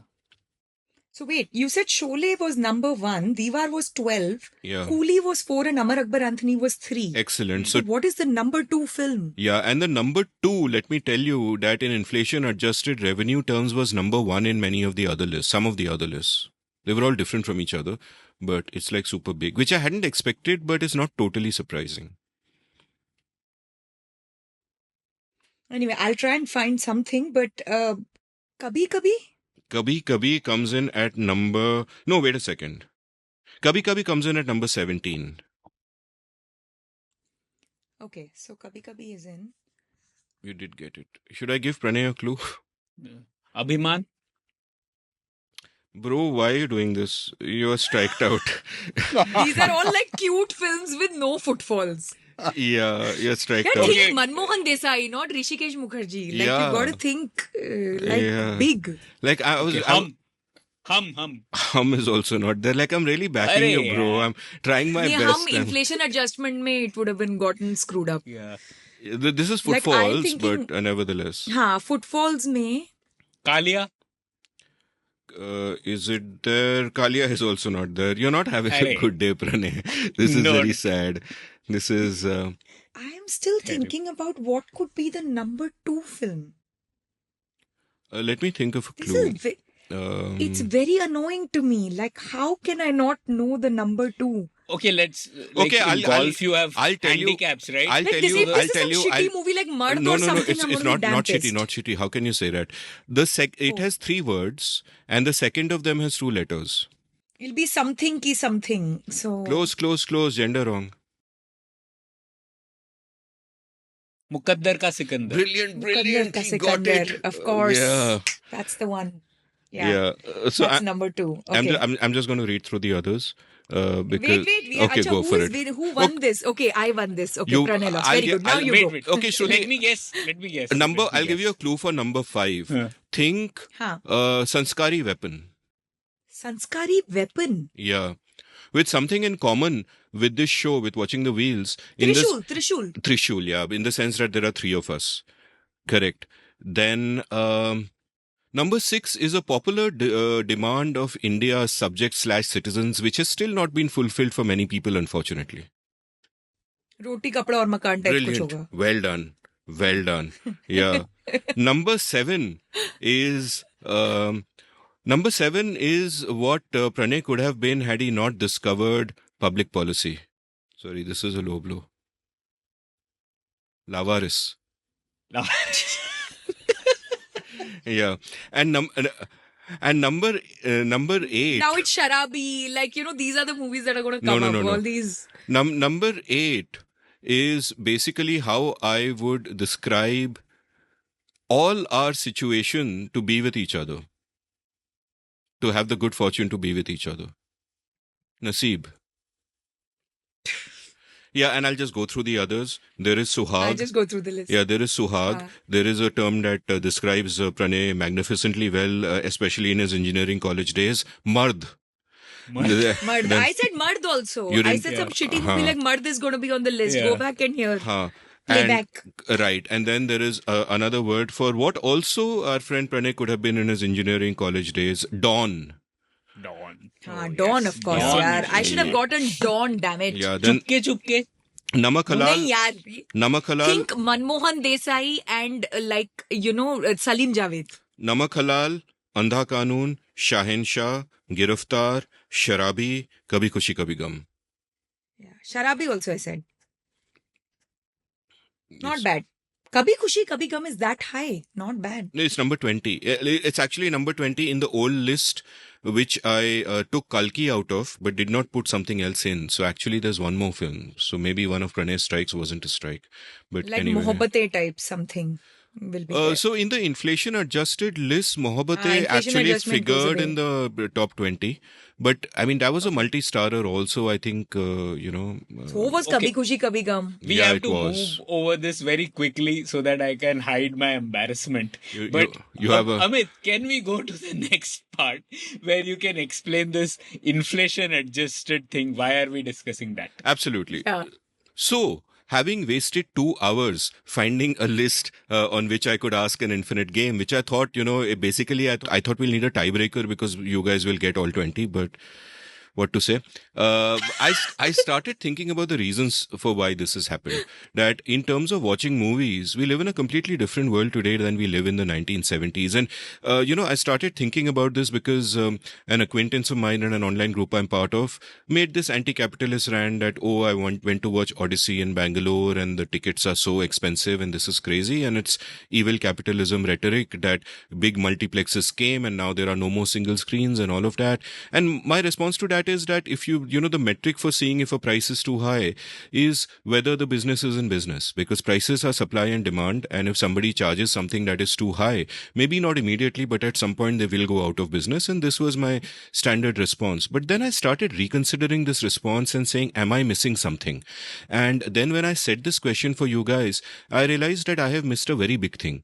My answer of prices being supply and demand, market clearing, etc., is valid in this equilibrium. But in the 1970s, you had a different equilibrium where the tickets were very cheap. Even you had big single screen theaters where you would have stall, upper stall, balcony. You would have all of that. You would have some differentiation there. But the tickets were still cheap, even inflated. Even adjusting for inflation, they were very cheap compared to the present day, and the volumes were very high, right? And that model somehow completely flipped to the current day, where tickets are very expensive, and much fewer people actually go. And I started thinking about what are the possible reasons for this. So here are some of the reasons, and I'd love your opinions on this because I spent about an hour on this, not much more. One, obviously, is real estate. Real estate prices have gone up. At some point, we should perhaps do an episode on why that is and why they stay so high and etc., a variety of reasons. But real estate prices started growing up drastically. So for smaller theaters, single screen theaters rather, it became much harder to recoup that sort of money. And multiplexes could adjust by just building fewer seats and selling them at higher price points. And because they were selling them at higher price points, they had to make them more premium. So you had bigger recliners, more space, great air conditioning, and all the amenities that kind of come on the side. So that is reason number one.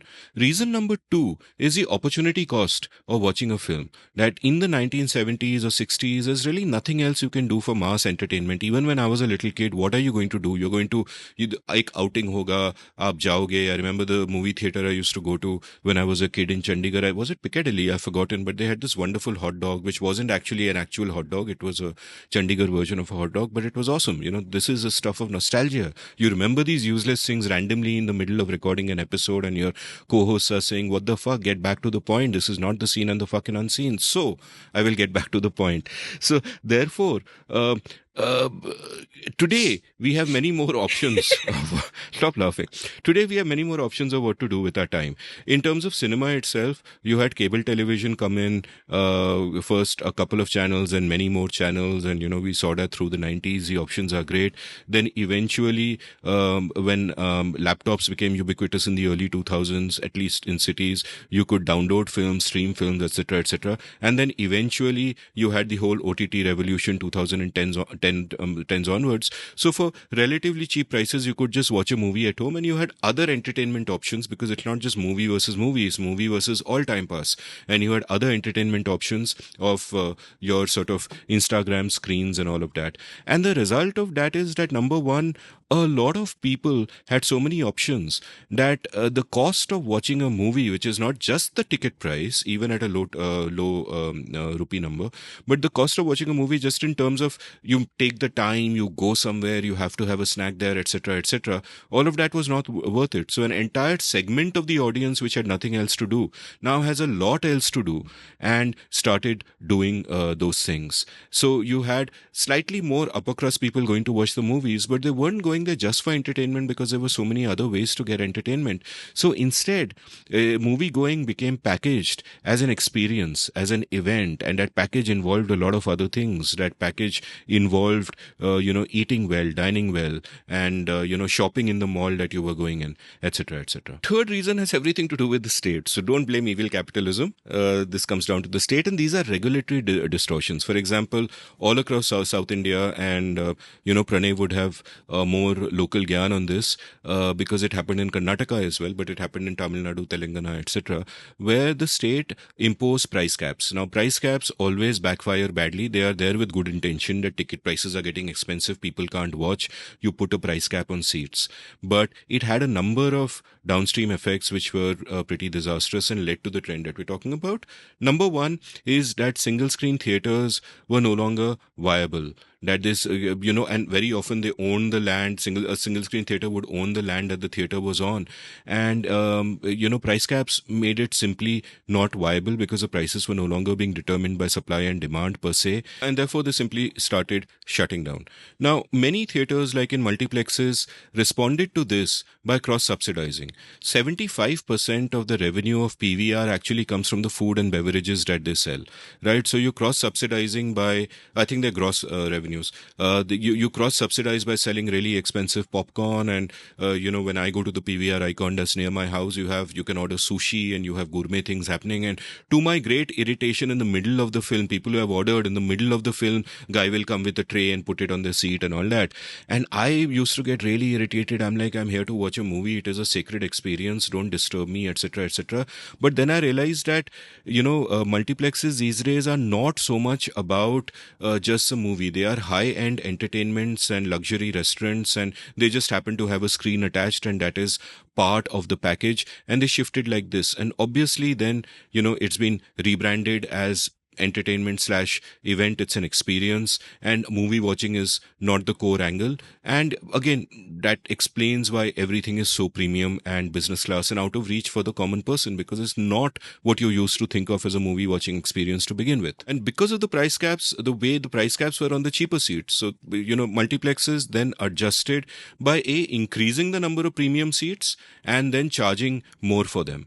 And this kind of made sense for them. Another thing that happened simultaneously, and I don't know to what extent this is cause and this is effect, but the revenue model changed completely. Shruti will remember, I don't know if Pranay is old enough, he might be too young, but Shruti will remember that there used to be terms like silver... You're not that far apart in age.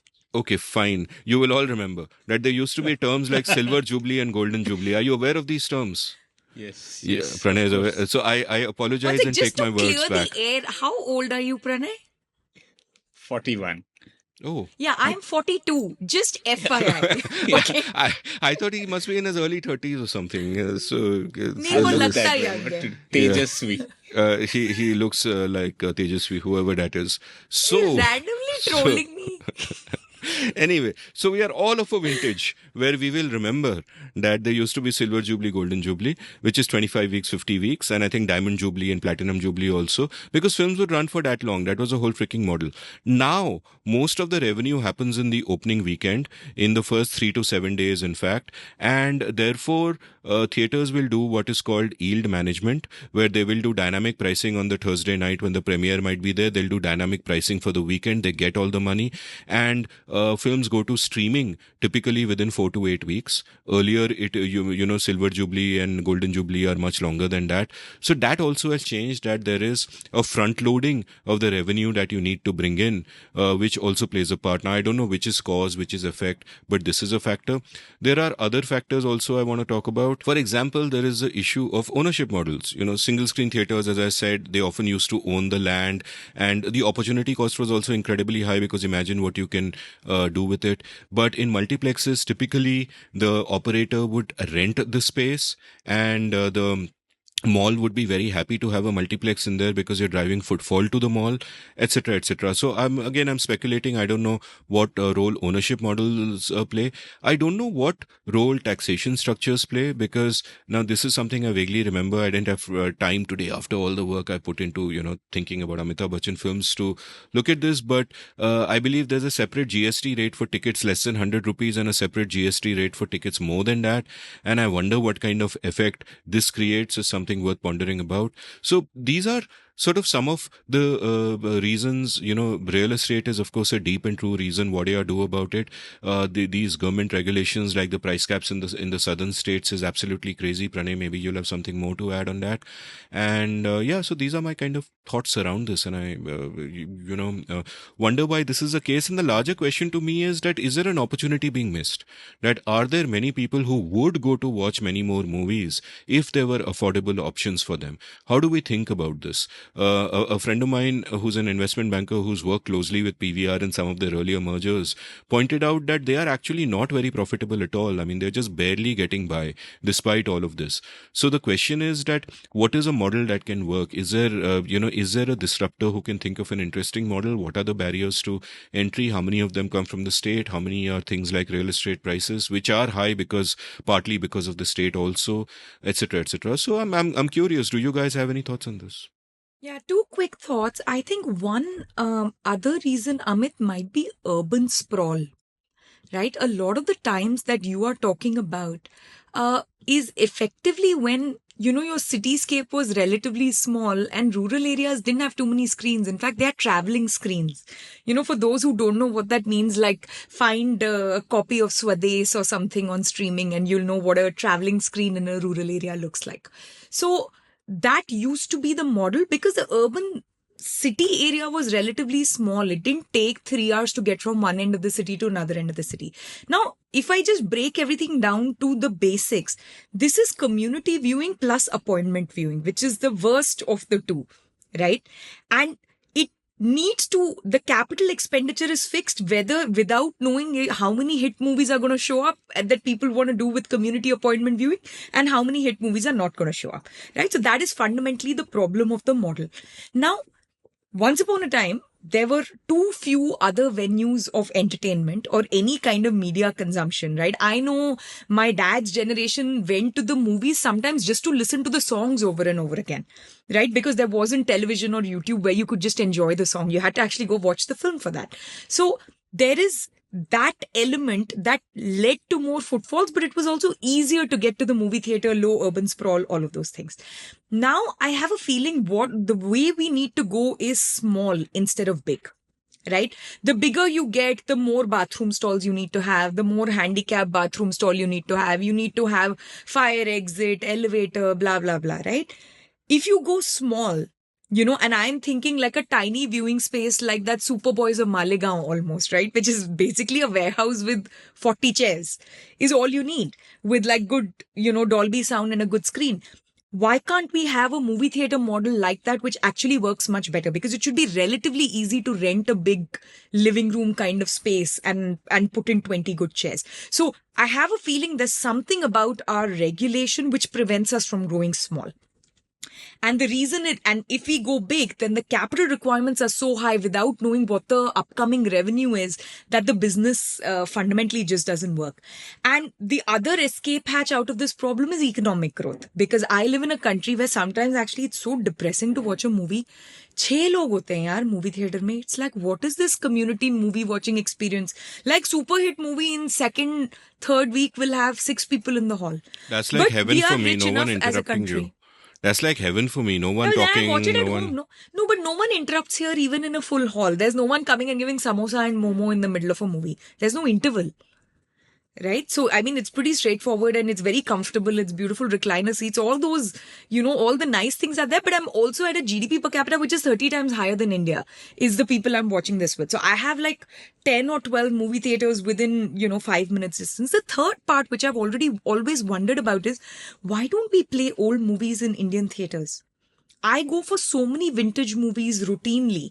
Like, every Monday at Angelica, there will be a Classics Monday. Right now on Wednesday, they're running a Studio Ghibli festival. So I'm watching all the Ghibli films, this summer. So why aren't we doing things like that? Because again, I'm sure, you just rattled off 25 of Amitabh Bachchan's greatest hits. I'm sure this generation will be happy to go see it in a theater. But there's something fundamentally broken about our distribution system which doesn't quite allow re-releases of old films or something. So I need to just study this topic a little bit more, but this is my immediate hunch. But how do they make money in the US then if 6 people are turning up for the movie? Ticket prices are fairly high, especially, if we compare in PPT terms. I mean, it's a pretty expensive ticket. It's like a $15, $20 ticket sometimes. They also make a lot of their money in concessions and, things like that.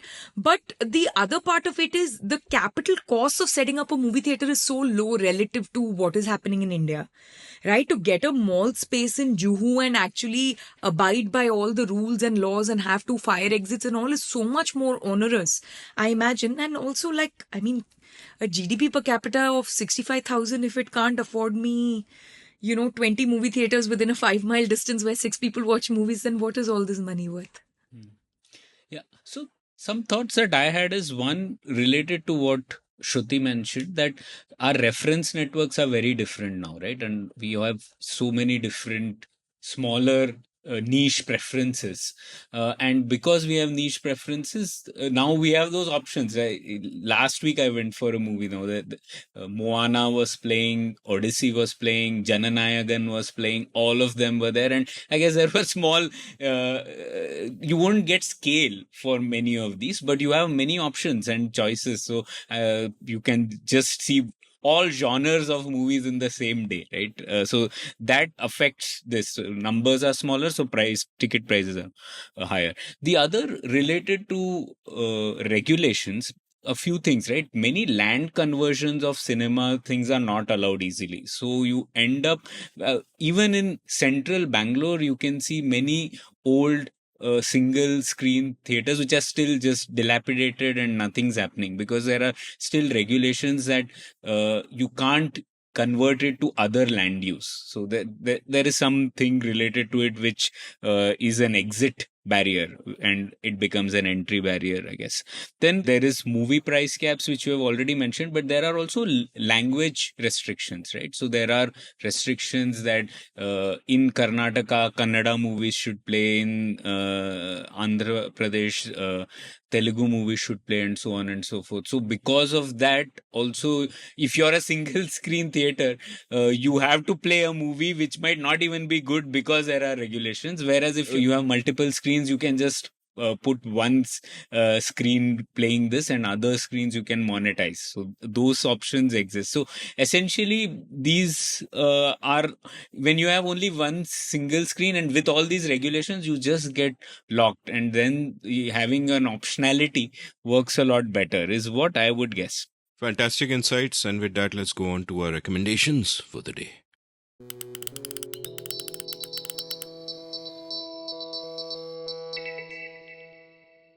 Right, so it's time for recommendations. I already cunningly gave my recommendation earlier, Exit Voice and Loyalty by A.O. Hirschman. Now it is the turn of Pranay and Shruti. Pranay, go for it. What's your recommendation today? Today, I want to recommend a paper, and it's called "How to Build an Economic Model in Your Spare Time" by Hal Varian, who's Google's chief economist. It's one of my favorite papers because it works as a general creativity framework for anyone. Okay, so there are three main insights. First insight from this paper is how do you get ideas for a paper or something new you want to write. Mostly people go to journal papers to get ideas. So Hal Varian says, don't do that.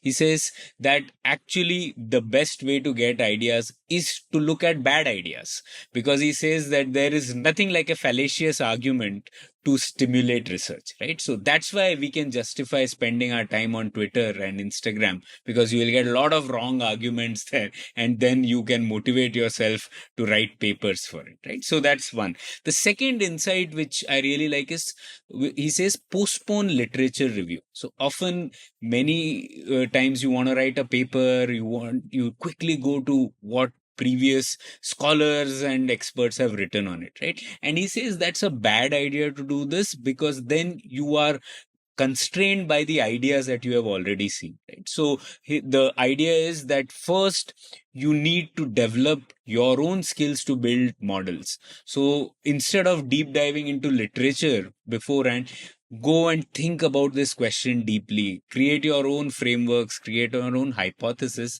create your own pathways of explaining that problem. And that way, even if you end up referring to literature later, you would have come to an independent conclusion about the same theme, and that will give you the joy of discovering something new. And the third insight from this paper is the way to improve your skills is to give seminars, because people are generally, when you give a seminar, people will be much less tolerant of the way you write in papers, etc., in a roundabout way. People will confront you, and that is what improves your skill in writing papers and coming up with new ideas. So I really like this, and anyone who's listening to this, do check this paper out. Brilliant. Shruti, what about you? So I, as usual, have a music capsule, and this week it's one of my favorite albums. This is Pet Sounds by the Beach Boys, and basically this is a 1966 album. You know, the Beach Boys had already started touring and were pretty well known, but for this particular album they stopped touring and they stayed within the studio, and they recorded with a famous studio band called the Wrecking Crew, right? And it just generated some kind of magic which I can't explain. The harmonies that the Beach Boys managed to come up with, each and every member of the Wrecking Crew, and sort of, it's one of the most layered harmonic albums that I have ever heard. My favorite song, of course, is God Only Knows. It's a song that's apparently near perfect. It's just under 3 minutes. Paul McCartney calls it the greatest song ever written, and that it still makes him cry.